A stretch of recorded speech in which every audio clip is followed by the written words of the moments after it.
So welcome to the April LCAS student webinar. April already, whipping through the year. So there's always like a bit of an origin story for every webinar, where it's coming from as to who sort of volunteered. It's that time of year when, actually it's a little bit past the time of year when we start doing the electricity updates for our national database. And it's conveniently coincided with some changes in the environmental product declaration program and things around the issue of electricity grids and how they're going to be modelled. And so I will introduce maybe now Jamie Brown, who's been working here at Lifecycles, joined us from Perspective last year. Her first day was at the Christmas party, so she knows how to make an arrival. Jamie's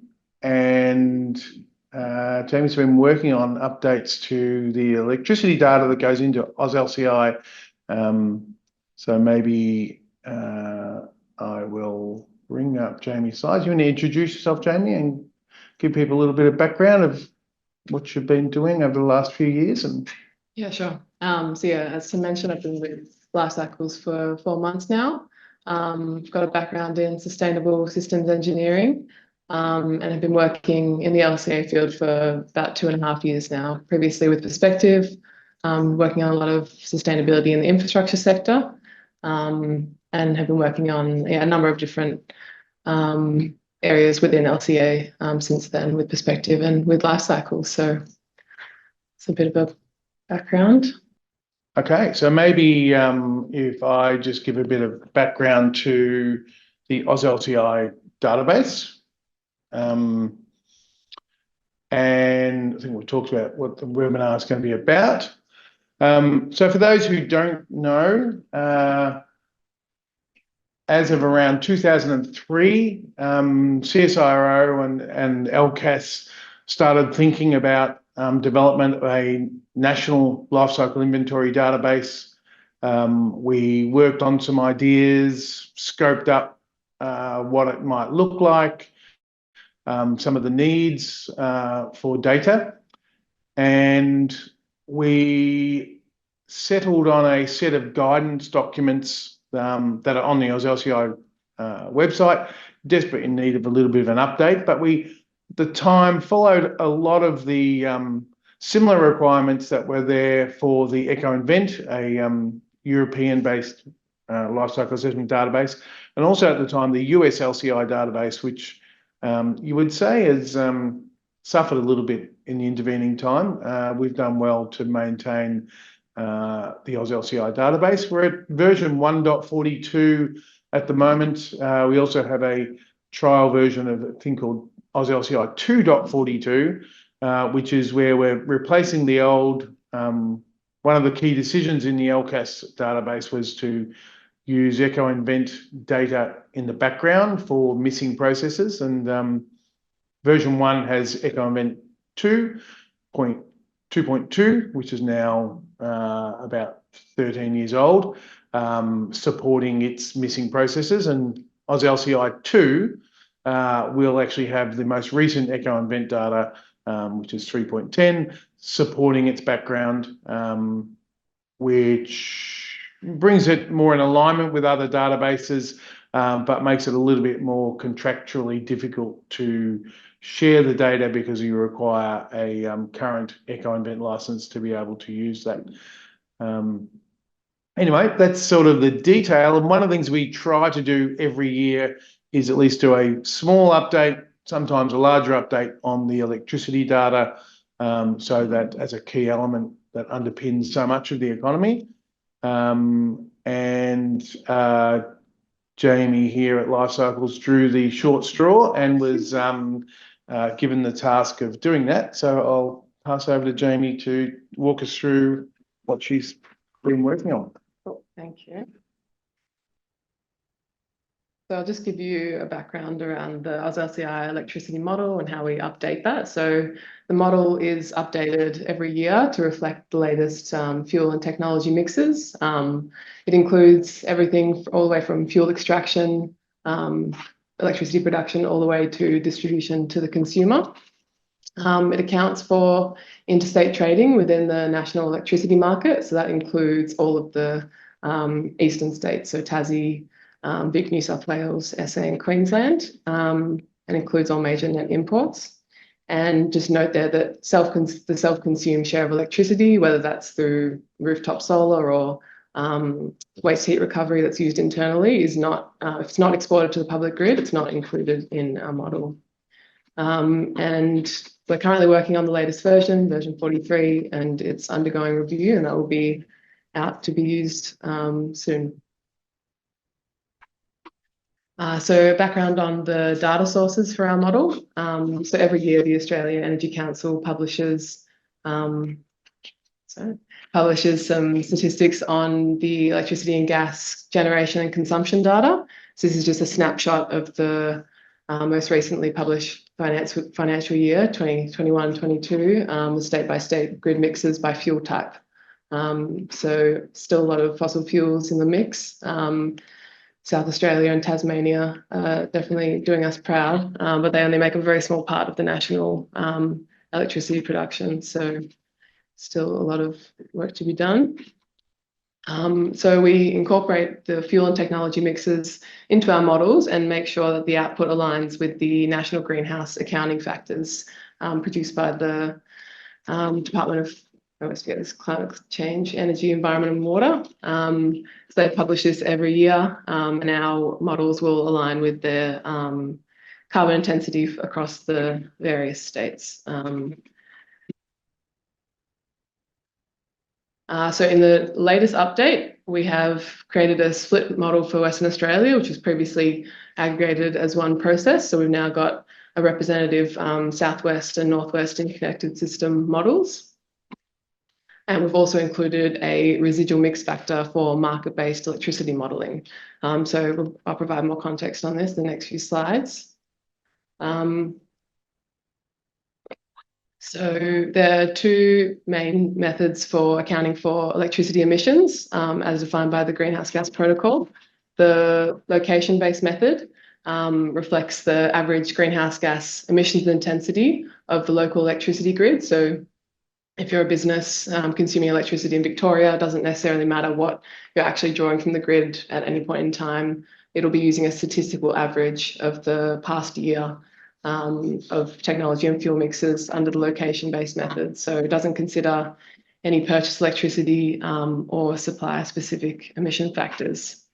In contrast, the market-based method reflects emissions associated with the consumer choices regarding electricity supply under contractual instruments. So this method will account for renewable energy certificates purchased and direct contracts for specified source electricity. So it also includes non-renewable sources. So if you were to have a contract with a natural gas supplier, for example. So the residual mix factor comes into this. It's a hypothetical grid mix comprising all the unclaimed energy under a market-based accounting method.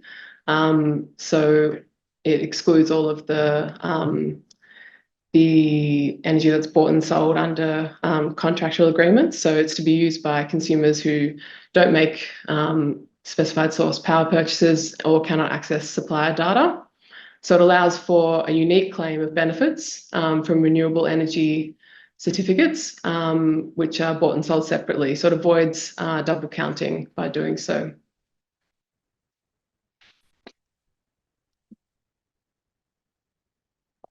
So we've created this residual mix within the AusLCI model. So we've adapted the national average mix. We've included all of the electricity production from fossil fuel sources, and we've excluded production from renewables except hydropower. And the reason for that is that only a small portion of hydropower energy generation is bought and sold through large-scale generation certificates. So we've considered this to be a part of the residual mix.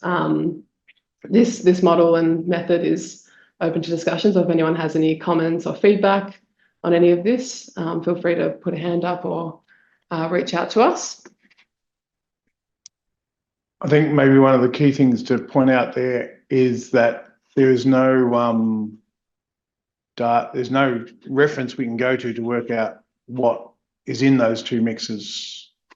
Yeah, there's no particular data point we can go to actually work out, at least we know of, what's been bought, sold under the different grid mixes. So.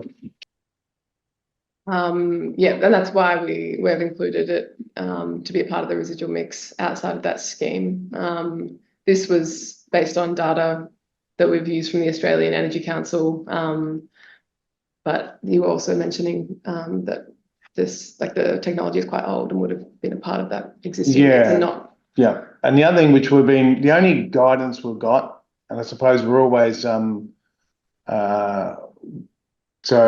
the NGO factors document publishes this national factor for residual electricity mix, but it's a single greenhouse gas number. So what we've had to do is play around with the mix that we've got and see, where it naturally, where does it naturally land, and then as we remove solar, PV and wind out of it, where does it land? And it landed too high when based on our data, and so we added back the proportion of hydro that would get us to land to the correct greenhouse gas factor, assuming that the government, the people doing that NGO factors number, with whom we do not know who does that. It would be great if they would publish some detail about what that mix physically looks like, how they calculate it.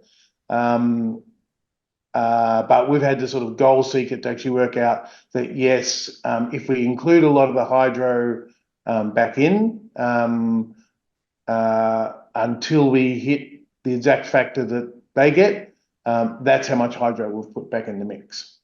All electricity models include capital infrastructure and operational emissions. Yeah. So this is to show where the residual mix factor that we've modelled sits in comparison to the various states and some specific source energy, coal, wind and solar. So at the moment, that is actually sitting a little bit lower. That I think should be around 1.3 coal and lignite. So it's only slightly higher than the Vic Queensland and the National Electricity Market grids at the moment, given that it includes some of the hydro in them. And also done an analysis for particulate matter and where this is currently sitting in comparison to the various states and different energy sources at the moment. And you'll note there that wind and solar, a bit like hydro, are not zero. They're in our model are non-zero values because they account for the full life cycle of those technologies. That sort of wraps up my part of the updates and residual mix factor. Here's some resources that you can go to. The Greenhouse Gas Protocol describes the market-based, location-based methods in detail and where and how to employ those. I put a link to the NGA factors and Tim will be discussing the EPD guidance. Once we were getting the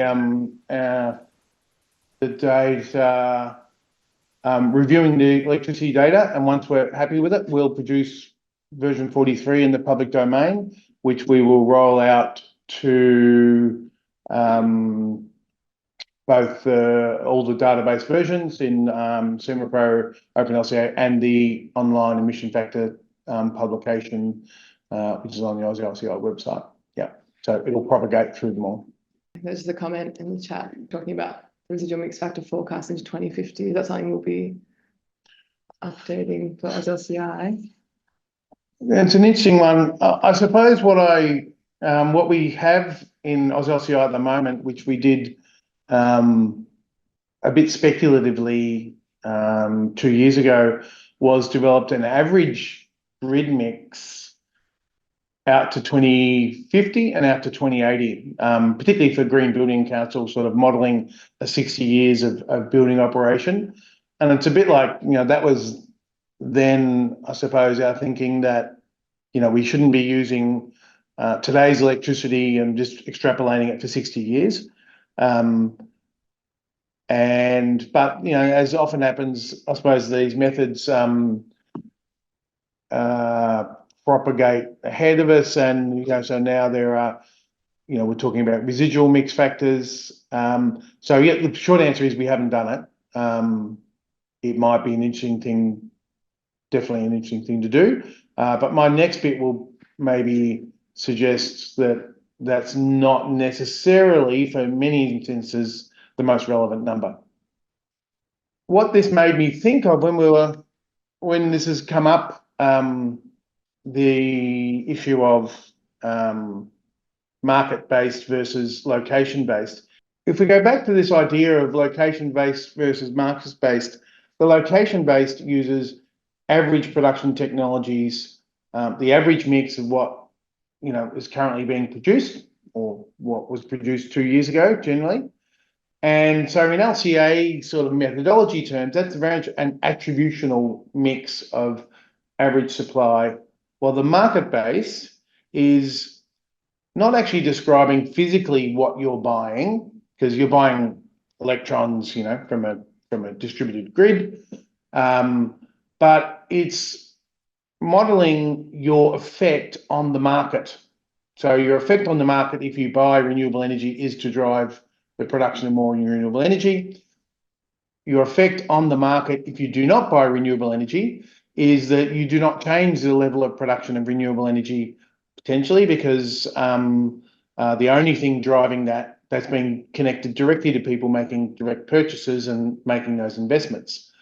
And so this is not entirely, but actually represents more of a consequential focused life cycle assessment approach, which is interesting that this has become a thing in EPDs and in climate active, both of which are typically over time would say that they are very, very attributional, and we do attributional LCA, and we don't mess around with forward-thinking, prospective, consequential LCA, despite the fact that this has been brought in essentially to solve an anomaly, the risk of double counting thing. So I thought it'd be interesting then just to remind ourselves, or maybe I presented this a little while back, what marginal electricity might look like. And by marginal electricity, I am talking about essentially there's probably 3 different versions of marginal electricity. There is a time-based marginal electricity of what you're purchasing, within a different time of day. Like today, at this point in time of the day, there'll be a different marginal electricity factor compared to if I turn on my heating at 5:30 in the evening. I'm not so interested in that one. That's more of a load demand issue. Then there's a short-term marginal of how are increases in electricity demand this year going to be met. What technologies would supply new electricity this year if we were to use more, or if we were to use less, what technologies would supply less? And then the third one, which is sort of the more interesting one, is the long-term marginal electricity, which is if we are adding new demands to the grid or reducing demands to the grid, what are the technologies that will be affected on those new demands? So in a sense, as we electrify the economy, how will all those new demands be met? There is a methodology for calculating marginal supply. I got some of it from LCA 2.0 and the consequential LCA website. There's also a paper that identifies this approach of identifying the existing technologies and their annual growth rate over time, the lifetime of the existing infrastructure elements, the capital replacement rate. So, and then from that you can calculate the net growth rate of a particular technology. And so basically, if the annual growth of a technology is lower than the replacement rate, then we can say that that technology is essentially becomes an old technology and is falling out of the mix and is unlikely to be a contributor to marginal supply. If we look at the trends over the last 10 years, and this is using the same data from Energy Gas Australia, produced by the Australian Energy Council, and we can see the first thing I sort of was pretty shocked by is that electricity demand is actually flat and going down, which is fabulous. I suppose what's not in here is the self-consumption of electricity. So maybe if we add self-consumption of rooftop solar, that might account for the fact that why this has gone down. But it's hard to think anything on that blue line right down the bottom, which is PV, would actually change the trend of the graph. So that's the first thing. Other things you can see, there's a little bit of, that blue line at the very bottom, PV is crawling along, increasing supply over time. Wind has been increasing its supply substantially more over that long period. The gas is actually on the decline. If I plot those numbers as a percentage change over time, how have they changed since 2012? And you can see that the PV has actually gone up dramatically over that time. So it's increasing from a very low base. The wind has got a steady increase, hydro, small increase, almost stable. And then you've got all the other technologies actually on the decrease over time. So I won't go through the maths, but calculating through those, looking at both the extent to which something is increasing and the proportion of the grid of which it makes up, we can calculate that the future, all new energy requirements will basically be met by technologies above the line. And while the technologies below the line will maybe continue to contribute a proportion of the grid until phased out. And this is not anything we sort of maybe don't know. From this, we can say that the long-term marginal electricity is a mix of PV, wind, and a little bit of hydro. And, obviously, maybe there'll be some other emerging technologies, but none of them really add volume at this point. And so from a life cycle assessment point of view, if you're doing a LCA of future demand, in a way, all the debate over location-based and market-based, you can basically, if it's more strategic and not really reporting someone's physical footprint, but more the trend in a production system for something like EVs or electrification, there's a very strong argument that we should be using that renewable energy mix, marginal energy mix into for any of that modelling. There is, if anyone has downloaded Exiobase, the hybrid input-output database from LCA 2.0, in their whole model, the only electricity in Australia is all models are renewable. Their assessment is that renewables are the marginal supply of electricity, despite the fact that we see in our grid we still have a large proportion of coal-based and other coal and gas still in the grid. So here is what the location-based electricity grid would look like. If you think about the short-term marginal, if we need extra electricity this year without building anything new, you really only the thermal technologies can go harder, have capacity to generate more in a given year without building something additional. And then we look at the long-term marginal. and there you would be basically looking at the moment. The formula says a lot of PV. Its growth rate is far outstripping wind, but I think we know this is just based on that historical trend, rather than on what's being planned in the future.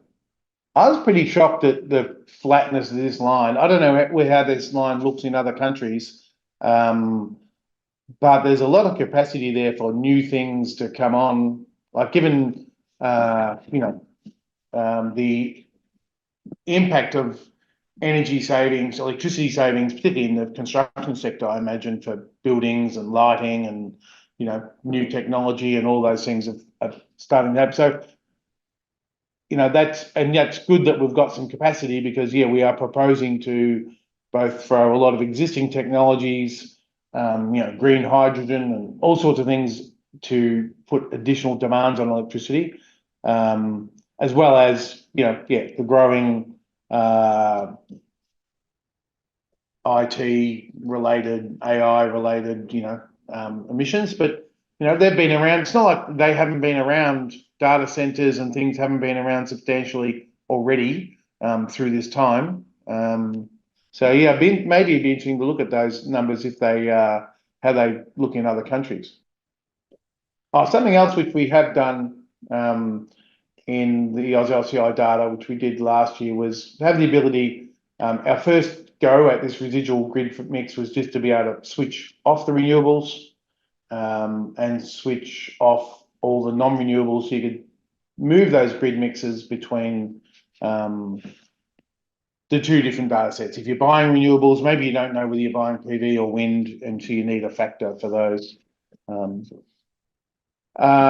So I mentioned at the start this the environmental product declaration issue.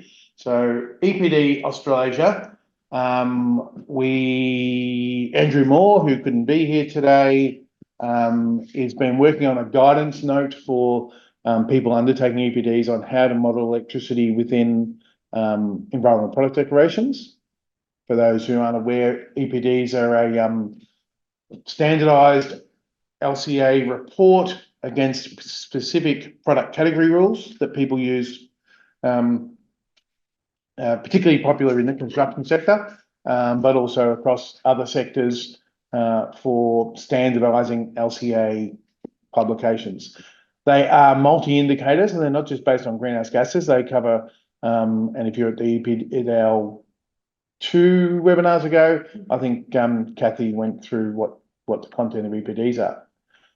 So the guidance as it has been for modelling EPDs, and this is specific to the construction sector product category rules. So the product category rules are full of lots of these very standardy sorts of statements. EPDs for construction products following this PCR shall model electricity in the following hierarchy. LCI for electricity data in modules A1 to A3, which are the materials production, and A1 to A5 for services. So that's the installation, delivery and installation of products, shall be chosen in the following priority. Specific electricity mix as purchased. So that's the direct contractual supply. Residual electricity mix of the